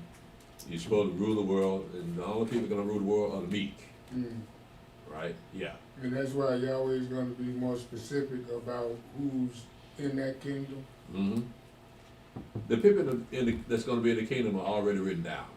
We just don't know who they are. But what he's doing is open up the scripture to us. Like I said, mentioned yesterday, that the meek shall inherit the earth. Well, that's a mindset of everybody that's going to be in that kingdom. The meek. So you can't have any proud white people there like they are now, or arrogant. They're not going to be in the kingdom. The people that have blessed Israel, they'll have a place in the kingdom. Mm-hmm.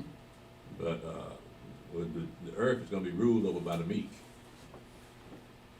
Go ahead, Brother Stephen. Daniel chapter 7, verse 15. Mm-hmm. I, Daniel, was grieved in my spirit in the midst of my body, and the visions of my head troubled me. Mm-hmm. I came near unto one of them that stood by and asked him the truth of all this. So he told me and made me know the interpretation of the things. Mm-hmm. These great beasts, which are four kings, which shall arise out of the earth. Mm. But the saints of the Most High shall take the kingdom and possess the kingdom forever, even forever and ever. So Esau has to be there in the land. He has to be there. We know he lied and stole and cheated to get there, but who allowed him to do it? Yahweh allowed him to do it, right? Because it says here the saints shall take the kingdom. It's not like it's the kingdom just sitting out and nobody in it. You just walk up in and take it. No, you got to do it just like Joshua did. Like he took it from the Canaanites. So we got to do the same thing again. This time we'll take it from the Edomites. So it'll be a lot of fighting. Because when you take it something, somebody's going to fight for it. And you see how much the Edomites fight over the land of Israel, trying to expand its borders, killing everybody in sight, scheming on people, making false contracts. Well, they're going to be desperate to hold on to the land. But they got to understand something. These are the true Jews. These are the tribute of Israel coming up on you. And you read the story about our father when they went into combat.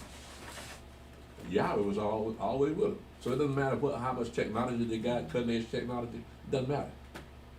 How can you shoot a bullet at a person and the angel catch it? Move it out the way.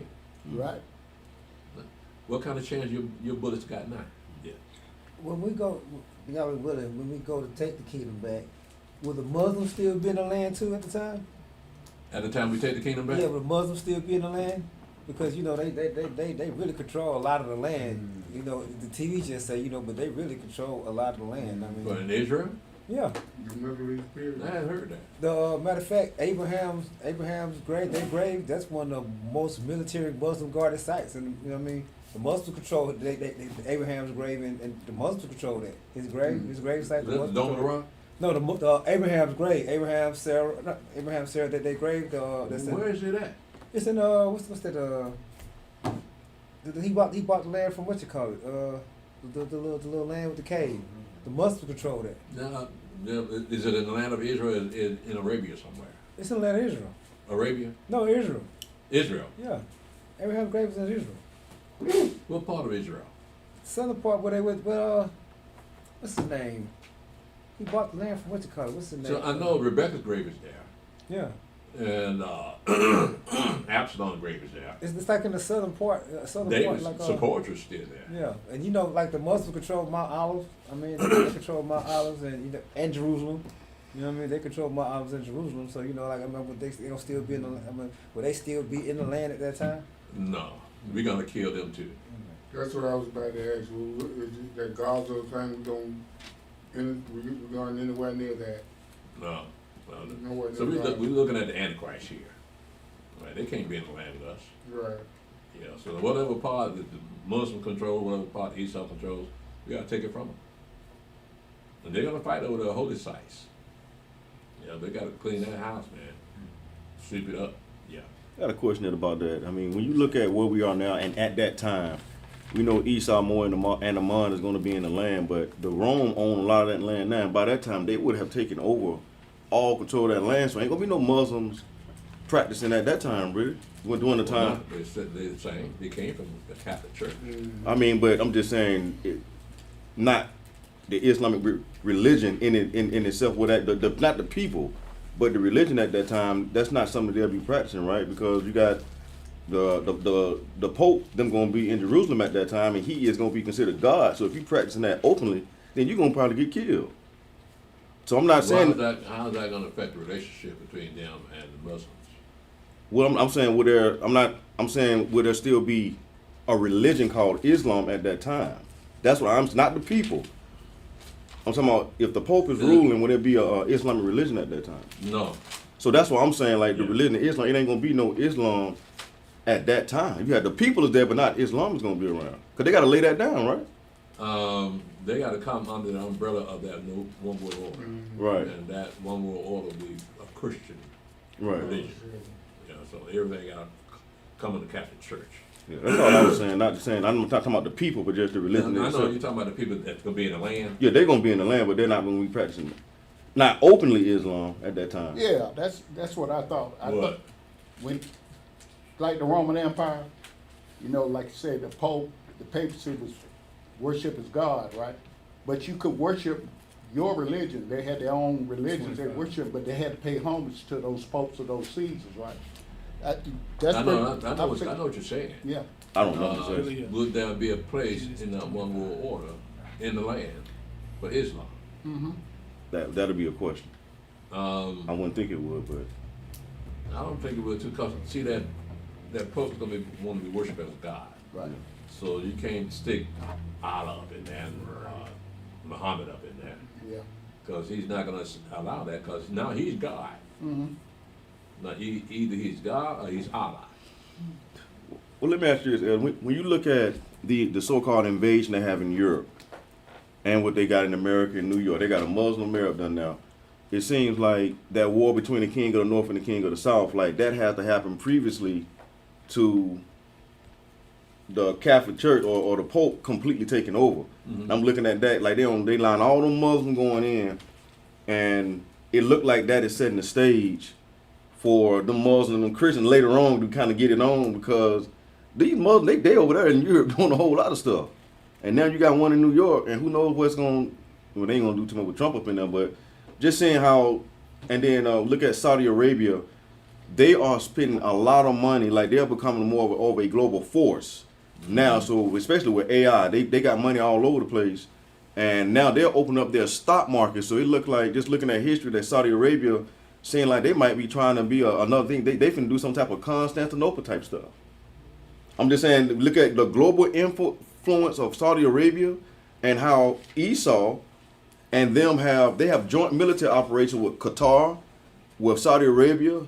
So we know the history about the House of Saud. Just looking at that, like these people, you know, it's so many other little things that are actually happening that look like it's leading up to that war between the king of the North and the king of the South. I know it ain't there yet, but Islam seems like they getting stronger.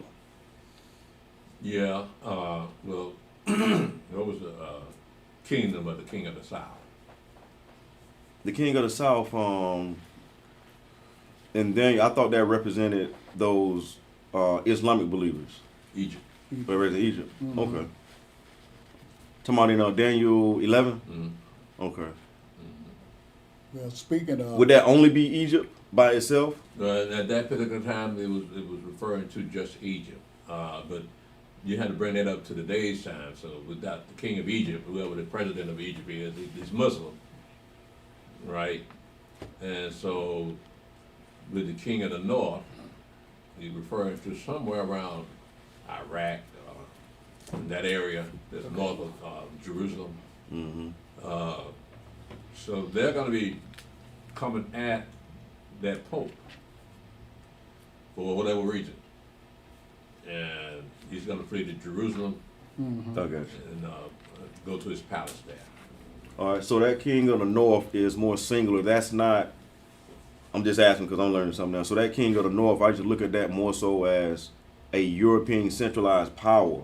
Yeah. And the king of the South, more of a Islamic centralized power. Mm-hmm. And that's what I looked at it as. I mean, you're right as far as Egypt. So is it more singular? Is it singular Egypt? Or is it going to be more alliance type of Egyptian force that's not just going to be Egypt by themselves, just like you got North? Is it one single force? Or, I mean, because they're talking about these ones going to honor the God of forces. And I just thought that was more plural than it was singular. The king of the South, are they Sunnis or Shias I don't know. in Egypt? I don't know. So that's what Islam is divided up into. So you could look at an alliance of Muslims You're referring to the alliance with the Shiites and the Sunnis? I'm not sure.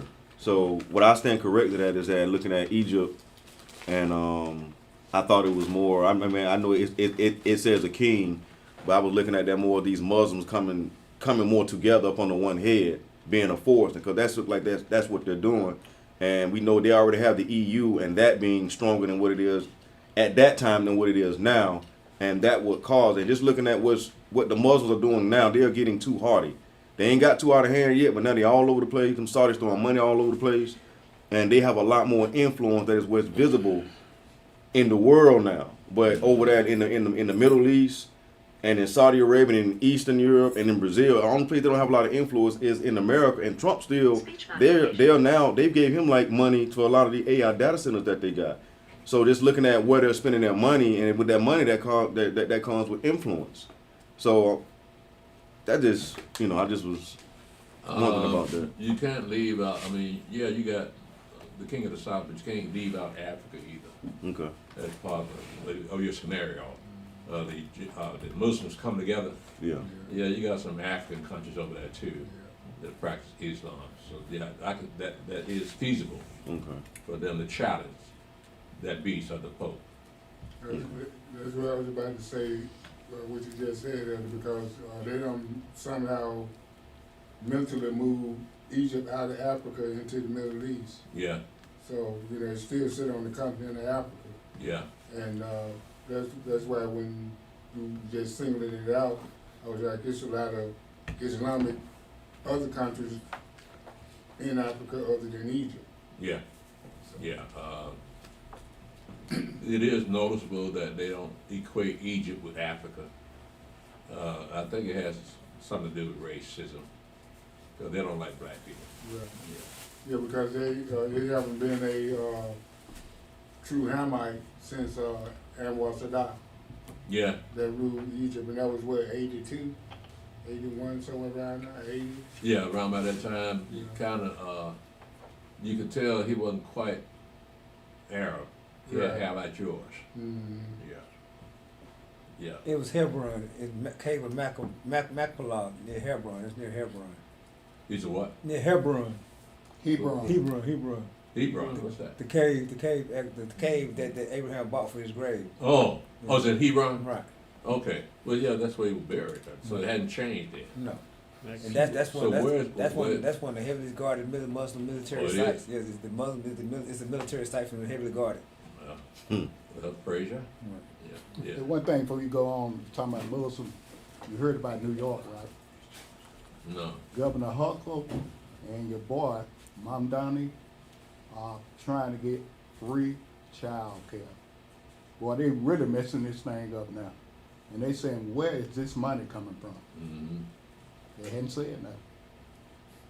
Free child, he's starting off already. He want to centralize, political base.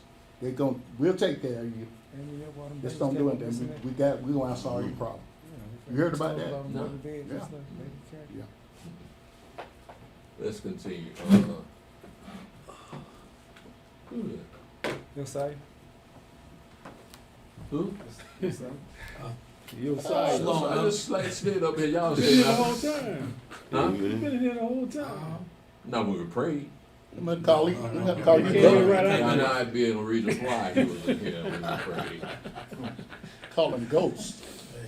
I just started sitting over there. Just, I ain't seen it. It's almost 12:30. I didn't see him come in either. That's all right. It's after 12:30. I hear everything. Let's go ahead and finish this up. Daniel chapter 7, verse 19. Mm-hmm. Then I would know the truth of the fourth beast, which was diverse from all the others, exceeding dreadful, whose teeth were of iron and his nails of brass, which devoured, brake in pieces, and stamped the residue with his feet. And of the 10 horns that were in his head, and of the other which came up, and before whom 3 fell, even of that horn that had eyes, and a mouth that spake very great things, whose look was more stout than his fellows. I beheld, and the same horn made war with the saints, and prevailed against them, until the Ancient of Days came and judgment was given to the saints of the Most High, and the time came that the saints possessed the kingdom. Now, look at what it just said here. It says in verse 21, I beheld, and the saints, and the same horn made war with the saints and prevailed against them. Now, that also mentioned in the book of Revelation, where the beast was going to make war with the saints and overcome them too. And let's see, until the Ancient of Days came, and judgment was given to the saints of the Most High, and the time came that the saints possessed the kingdom. So it's like a vision of the whole thing in a few verses here.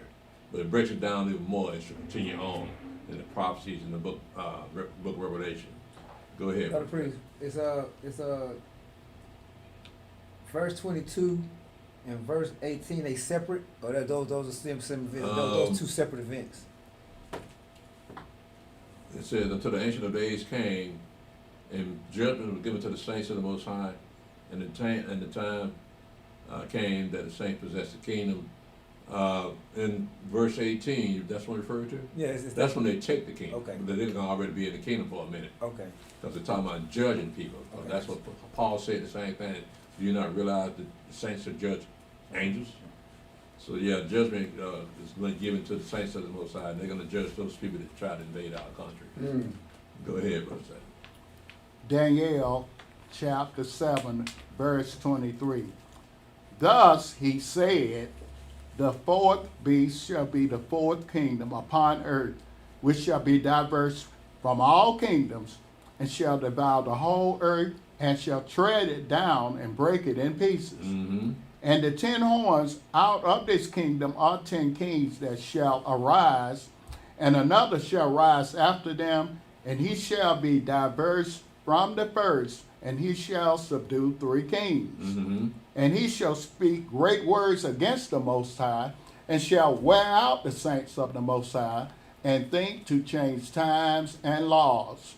And they shall be given into his hand until a time and times, and the dividing of time. So 3.5 years, right? He says in verse 25, and he shall speak great words against the Most High, and shall wear out the saints of the Most High, and think to change times and laws. Well, then they changed the beginning of the year from spring to the dead of winter. Mm-hmm. Now they got daylight saving time. Right.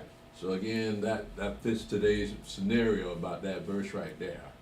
They said, but the judgment shall sit, and they shall take away his dominion to consume and destroy it unto the end. So America is the last of the fourth kingdom that's come upon the fourth beast. Mm-hmm. And so when we talk, you have to hook that up with the times of the Gentile being fulfilled. That'll be that one world order that's going to last for 3.5 years. That'll be the fulfilling the times of the Gentiles, because they would have put a man up as God. Mm. That's the last straw. Wow. Right? So it's going to be a white man going to make people think he's God. And he's going to do the same thing that, not Isaiah, Elijah caused fire to come out of the sky. Oh, yeah. Yeah, he's going to do the same thing. So people gonna look at him and say, that must be God. Who else can do something like that? Ain't Steven Spielberg ain't over here no more. Go ahead, Sam. But you know, I was looking at a documentary on that. They was trying to disprove a lot of things that happened in the Bible, saying it was hocus pocus, and that was one of them. And this powder, this white powder, they tried to use to show it didn't come nowhere near as close to the power that Elijah showed with that with what he actually Yahweh actually sent down. You know how he's gonna do that, right? Satan gonna get in it. Mm-hmm. Right? When Satan get in you, he'll allow you to deceive the whole world into thinking that you can bring fire out of the sky. Mm-hmm. Yeah, so that has to happen. Whoever that is, now we got a brand new pope on the scene. Mm-hmm. So we got him on. Is this the one? Because he don't act real aggressive. Kind of laid back. He ain't talking a lot. But then Satan ain't got in it either yet. So if Satan get in it, that's when he's gonna change. Yeah. Do you think he's gonna be the one though? Well, because of the timeline that we're in. Because right now they are trying to put together this one world order, Mm-hmm. right? So he was next in line to be a pope, and he'll be right in that timeline to be that pope or that one that man God that's gonna rule the earth. Mm. So that's got to be a drastic change. Again, he doesn't act like that beast we read about in the book. But everybody's gonna love him, right? So right now he doesn't make himself available. But once that Lucifer get in him, his whole attitude will change, and people gonna love him. Yeah, take that name, number, and mark. Let's go ahead and finish it up. Daniel chapter 7, verse 27. Was it 27 or 26? Let me start 26. But the judgment shall sit, and they shall take away his dominion to consume and to destroy it unto the end. Mm-hmm. And the kingdom and dominion and the greatness of the kingdom under the whole heaven shall be given to the people of the saints of the Most High, whose kingdom is an everlasting kingdom, and all dominions shall serve and obey him. Mm-hmm. Hitherto is the end of the matter. As for me, Daniel, my cogitations much troubled me, and my countenance changed in me, but I kept the matter in my heart. All right, Brother Seven, I'm gonna stop right here. And before we dismiss, I'm open up the floor for questions. Does anyone have any questions before we dismiss? Class work. All right, let's see what we got here.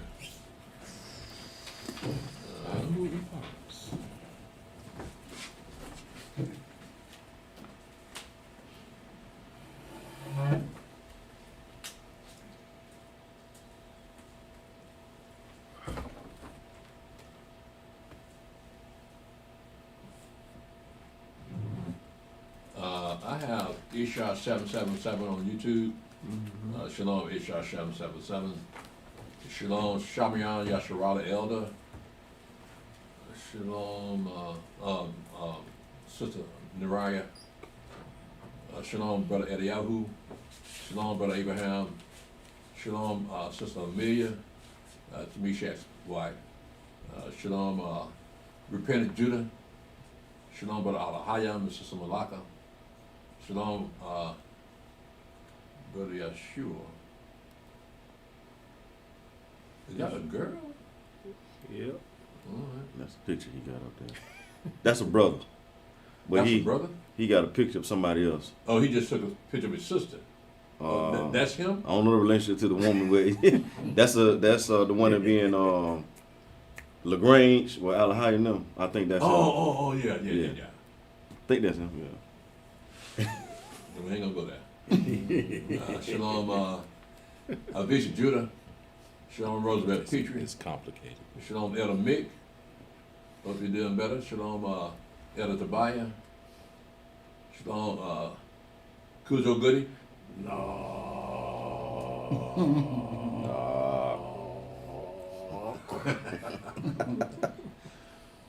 How old are we married? we retirement age, ain't So we can do it. It don't seem to matter, does it? Shalom Gregory Rucker. Shalom Thomas Miller. Shalom Sister Claudia McQuay. And Shalom Brother Yaakov Ben Israel. Shalom Clarence Marks and Sister Yolita. Shalom Lonely Red Wolf. Shalom Brother Mickey Anderson. Shalom Brother Hodiah. Shalom Brother Yosef. Shalom Brother Adawan Ben Yasharala. Shalom Leah the P. Shalom Julius Brown. Shalom Brother Malachi. Shalom Humble Rollers. ATL. Shalom Morning Crisp. Shalom Melinda Curry. Shalom Sister our Brother Adrian. Glad to see y'all yesterday, man. I hate y'all had to leave. Shalom, my brother. Steve says Shalom Brother Adrian and Sister Kendra. It's good seeing you people. Hope to come back soon. Power play for real. Shalom, Brother Kemuel. Shalom, Brother Yosef. Shalom, Brother M. Shelton. Shalom, Brother Shaub in Israel. Shalom, Susie Garman. Shalom, Brother Shaub.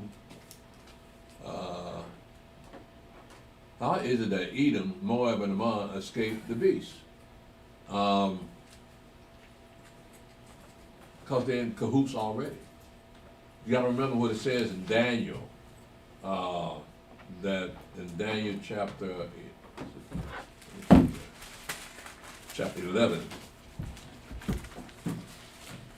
not 11, I don't want to go that part yet, let's see here. Daniel chapter, actually, next time we meet, we're gonna talk about that. The Pope, what's gonna happen is that, they're gonna make a covenant for 7 years. Mm-hmm. Because we'll go in the book of Daniel chapter 9, it talks about, it's gonna be, let's see here, 70 weeks of years. And so at the end of that 70 weeks, the last week of that timeline, it represents 7 years. And he's gonna make a covenant with, he's gonna find a peace covenant between Esau and the Palestinians. He's gonna announce it, but in a 7-year covenant, but in the midst of the covenant, he's gonna break that covenant. But there's a relationship between Esau and the Pope and the Palestinians, Moab and Ammon. So in that they came together as with a peace treaty. That's why they're going to be escaped out of the hand of that Pope, Moab and Ammon, chief of the tribute of Ammon and Esau. They're going to escape out of that one world order. Okay. I agree.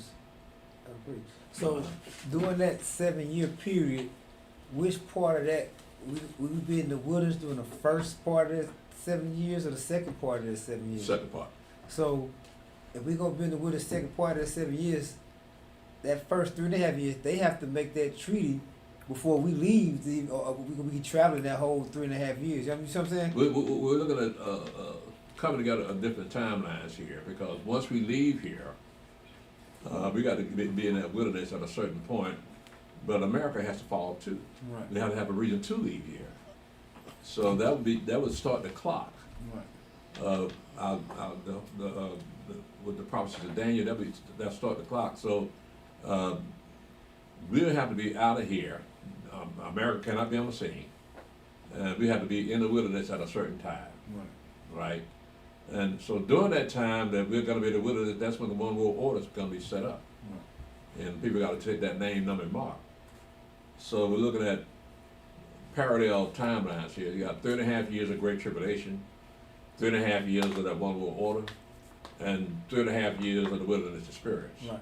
But what I'm asking is that's the second half of that 7 years. So that first half, that first 3.5 years, America's still on the scene. Who? America's still on the Yeah. scene. Yeah. So really, if you look at it, they ain't made that treaty yet. So we still got some years before America's about to be destroyed. If you go by that time, like it got to be 3.5 years, right? Yeah. And they ain't made that treaty yet. So we're looking at still 4-5 years. Yeah, no. Just because they made a peace treaty doesn't mean they have to announce it. Okay, I got you. Right? They just act it out, and so for some reason they're going to break that treaty, and they're going to that begin in 3.5 years of Great Tribulation. So that treaty could be now already. Right. Okay. I hope you're wrong by that 4 or 5 years. I hope you're I hope wrong. I am too. You might be right. That popped in my head when you said 7 years. I'm like, hold on, we still got 3.5 years. You're not going to hear everything you need to hear, Right. especially with the media the way it is now. Right. Yeah, you're not going to hear what you need to hear. Like I said, with fake news and Treaty everything. probably already been signed. Okay. Yeah. So you look at what they're doing over there now. They blowing them Palestinians up, right? So that's got to be some kind of peace between Esau and the Palestinians in order for the rest of these prophecies to come to pass. Yeah. Shalom, Elder Hezekiah.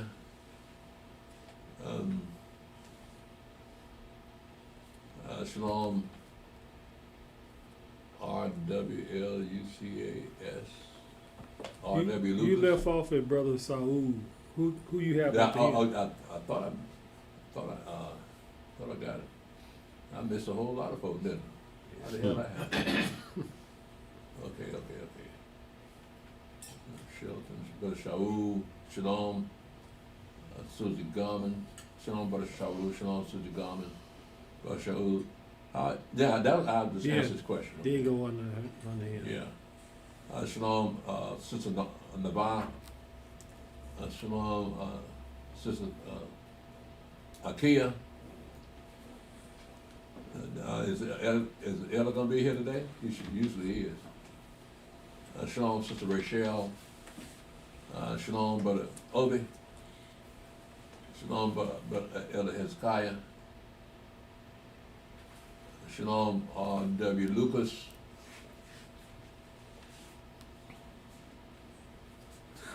Okay, Brother Rich. All right.